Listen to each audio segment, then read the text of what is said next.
है कहाँ? अपने प्रेम क्षेत्र में। चिंतन कहाँ कर रहा है? प्रेम क्षेत्र का। तो वृंदावन जो है वो श्यामा श्याम के प्रेम क्षेत्र है। बिना इनको साथ लिए काम बनेगा नहीं। तो वृंदावन किसे कहते हैं?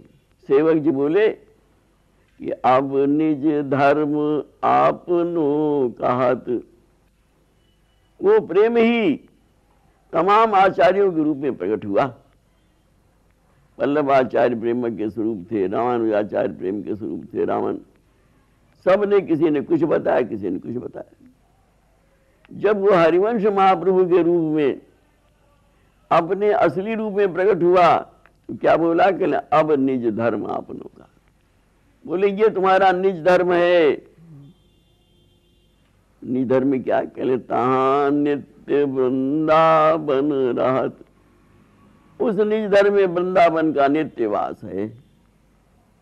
तो वृंदावन क्या है? कहले बहत प्रेम सागर जहां। अगर प्रेम सागर हृदय में प्रवाहित होने लगा तो आप कहते वृंदावन आ गया। और अगर प्रेम सागर नहीं प्रवाहित हुआ तो वृंदावन के चक्कर तो रोज काटते रहते हैं, क्या फायदा। अगर प्रेम रस प्रवाहित होने लगा, प्रेम सागर प्रवाहित होने लगा तो वृंदावन आ गया। प्रेम सागर कैसे बहेगा? आंसुओं के द्वारा। जिसके प्रेम में अश्रुपात होने लगता है, इष्ट को देखकर, इष्ट का चिंतन करके जिसके नेत्र बहने लगते हैं, हाँ प्रेम सागर बहने लगा। अभी जब तक नेत्र नहीं बहते हैं तब तक अभी वृंदावन नहीं आए। वृंदावन जब आएंगे तो आपके नेत्र जो है ऐसे नहीं रहेंगे, फिर इन नेत्रों से अश्रुपात होने लगेगा। तो बिना वृंदावन के आए काम नहीं बनेगा। जब तक वृंदावन नहीं आएंगे तब तक काम नहीं बनेगा। अब वृंदावन शतक के रचयिता जो है प्रबोधानंद जी ने एक बहुत सुंदर बात लिखी, और बड़ी विचित्र बात लिखी। कहले वृंदावन एक नहीं, वृंदावन तीन है। वृंदावन तीन है। कृष्ण अथो गोष्ठ वृंदावनम तत्। एक तो ठाकुर जी का गोष्ठ वृंदावन है। गोष्ठ वृंदावन जिस वृंदावन में ठाकुर जी गाय चराते थे। और दूसरा वृंदावन कहले गोपी क्रीड़ा धाम वृंदावनांता। दूसरा है गोपी क्रीड़ा धाम, जहां गोपियों की सतरासच है। आप कहेंगे दोनों वृंदावन की तो है। जिस वृंदावन में गाय चराते थे उसी वृंदावन में तो रास रचाई ना। अगर ऐसा था थोड़ी देर के लिए तो जितने भी गोप गोपी थे सबको पता क्यों नहीं चला? 6 महीने रास हुई है वृंदावन में। चंद्रमा रास्ता भूल गया, 6 महीने रास हुई। 6 महीने रास होती रहे, इतना ढोल बाजे बजते रहे, इतना सब नाच गाना होता रहे, और किसी वृंदावन वासी को पता नहीं चला, किसी गोप गोपी को नहीं पता चला, क्योंकि वो वृंदावन दूसरा था।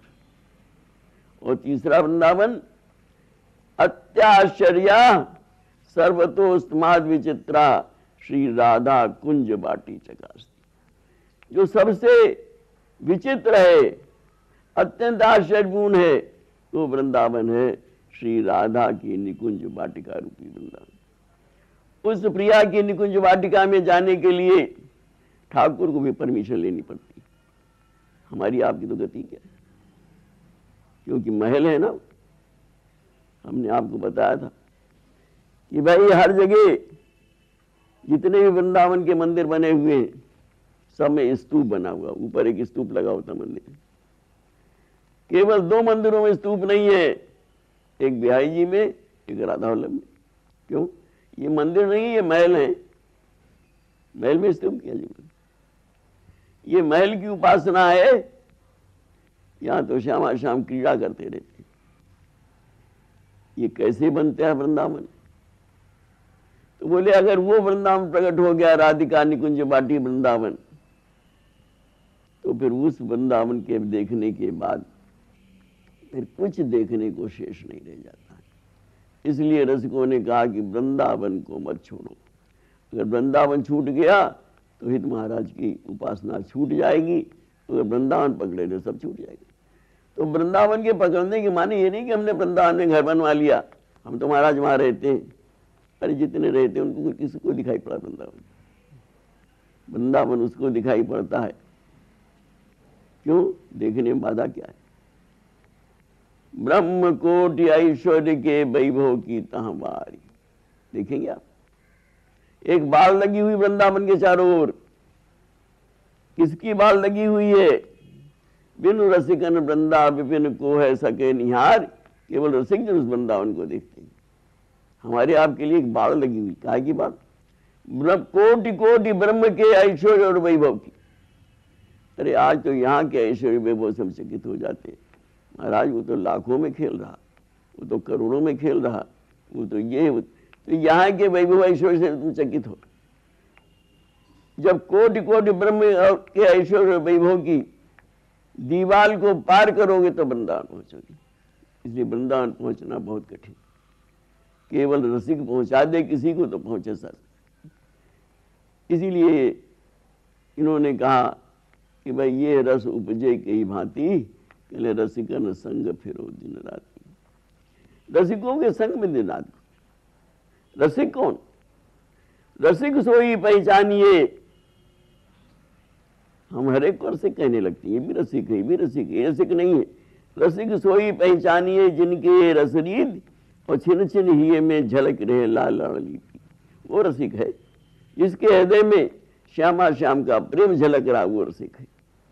ऐसे रसिकन के मिले, अगर ऐसे रसिक मिल जाएं तो बेड़ा पार हो जाए। ऐसे रसिकन के मिले भूले ग्रह व्यवहार।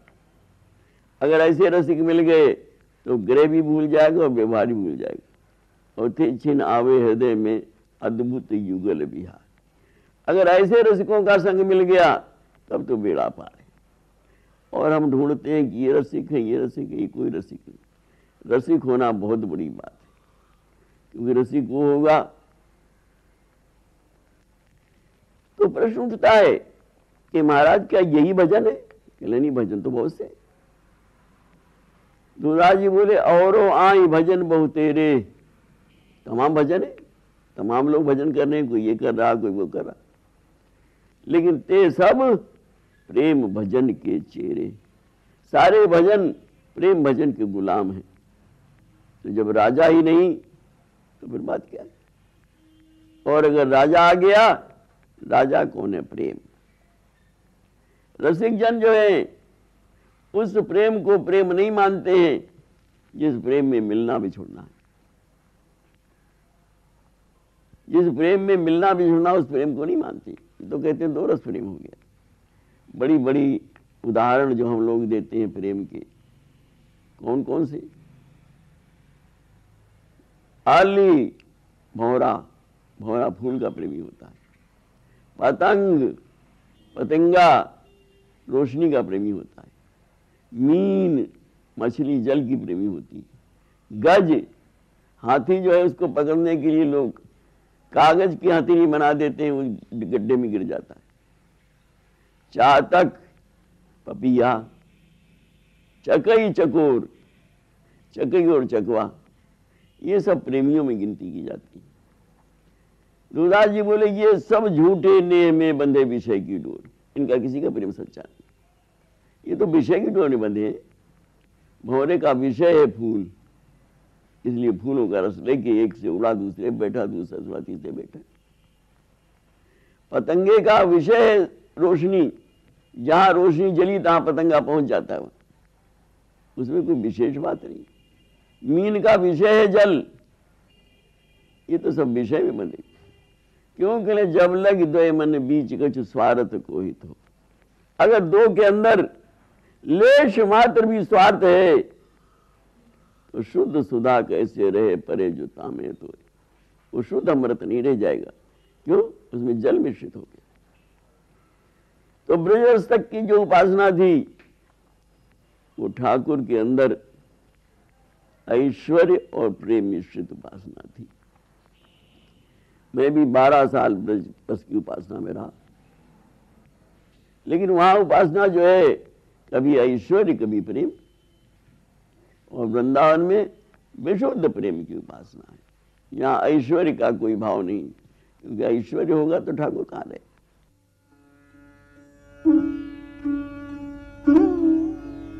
Thank you.